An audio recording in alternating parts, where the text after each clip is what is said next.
of Ramsey Clark and Michael Moore don't weigh very much in Washington circles. The main argument has always been with a certain faction of the right, actually with two factions. The isolationist anti-Semitic forces grouped around Patrick Buchanan, and the so-called realists, President Bush Sr., some members of Kissinger Associates, the greater number of them actually, Lawrence Eagleberger, and Brent Scowcroft, whose summary of the recent status quo in the Middle East is that say what you like about it, it was 30 years of peace. Suck on that, if you like, as a statement of realism. And others. And I think it's right that the argument be counterposed between, as it were, the radical and conservative point of view.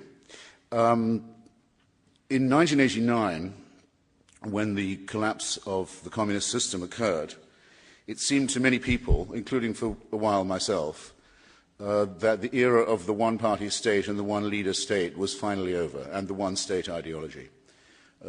Certainly with the final end of Nicolae Ceausescu, it seemed possible that we had escaped that model, and that politics from then on could be rational.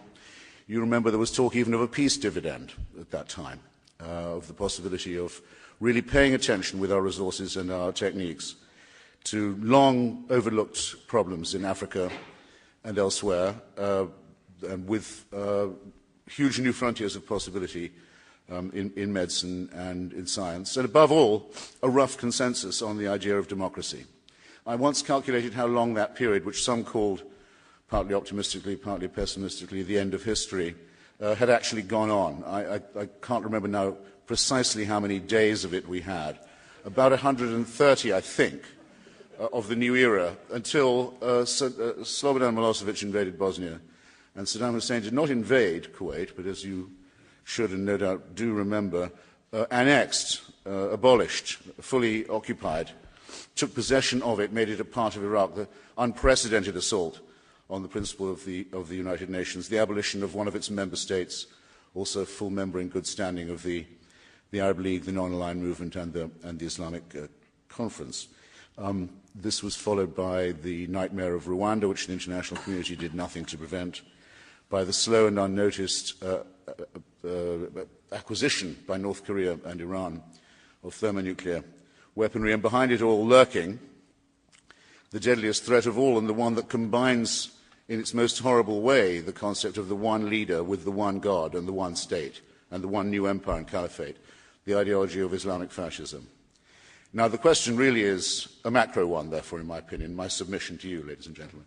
The macro one is this: is it or is it not the case that coexistence between the United States of America and its allies and regimes of one-party, theocratic or totalitarian ideology with expansionist and aggressive practices is impossible? I submit that if it isn't impossible, it ought to be impossible, because it is most certainly undesirable. We are here today, partly, but I think only partly, to argue about the rationale of the recent hostilities in Iraq. The truth of the matter is that every blunder that's been made in this period, in this epoch since 2001, is the consequence of having compromised for too long with the continued existence in power of Saddam Hussein, with, in other words, the private ownership of a very important country and a very long-suffering people by a psychopathic mafia. The shame of the United States policy is to have tolerated that for too long. The shame of the United Nations is to have tolerated that too long. The shame of the European Union is to have tolerated that for far too long. There is a faction, of which I'm proud to be a member, that says this coexistence was wrong, that 1991 should have seen the end of Ba'ath Party rule in Iraq, that if there's going to be an inquest, and if there's going to be a post-mortem and a full accounting of our policy in Mesopotamia, and there should and must and will be one, then it has to begin no later than 1991, though I would myself backdate it to the decision by that heroic Nobelist and Baptist, Jimmy Carter, to encourage Saddam Hussein's invasion of Iran in 1979, the fons et origo of all of our troubles in this region. I don't want to outpace Scott Ritter's very polite and condensed introduction, so I'll close on this observation and then we'll begin to exchange.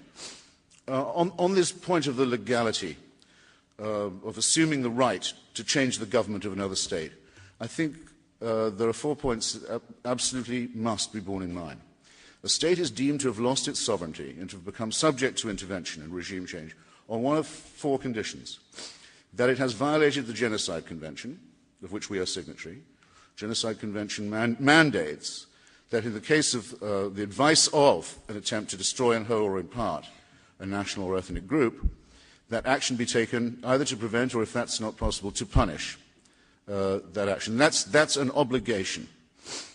International law further states that a state has lost its sovereignty if it gives aid and comfort and harbours, aid and comfort to, I should say, and harbours forces of international gangsterism, non-state actors who engage in indiscriminate violence against civilians, in other words, if it commits repeated aggressions against neighbouring states or occupations of their territory, and of course, if it violates the Non-Proliferation Treaty or is in other ways discovered to have been fooling around with weapons of mass destruction.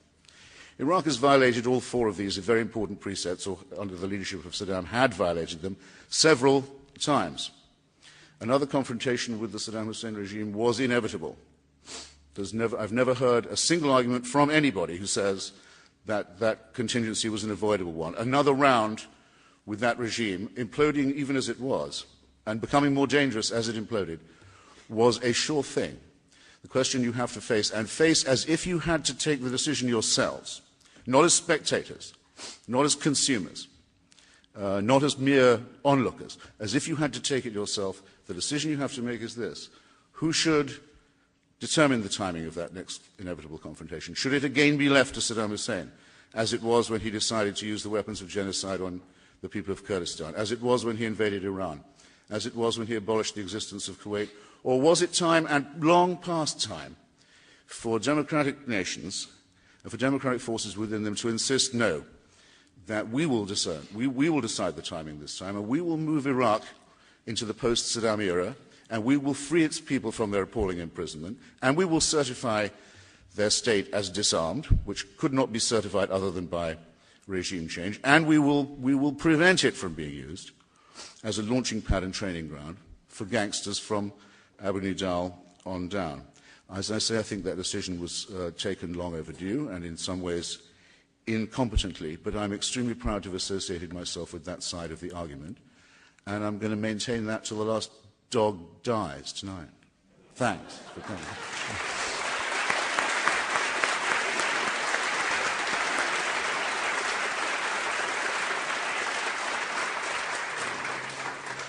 Unless Scott changes your mind.